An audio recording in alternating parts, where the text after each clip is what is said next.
हमने सोचा कि आज गोल्फ खेलते हैं, लेकिन इतना विंडी है कि हद ही हो गई है।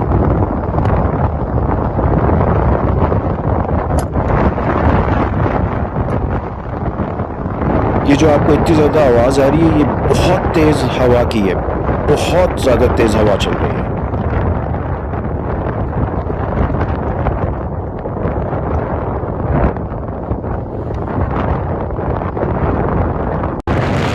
हमें वापस जाना पड़ रहा है क्योंकि इतनी तेज़ हवा चल रही है कि यहाँ पे खड़ा होना मुश्किल है, और अभी लगता है बहुत तेज़ बारिश भी होने वाली है।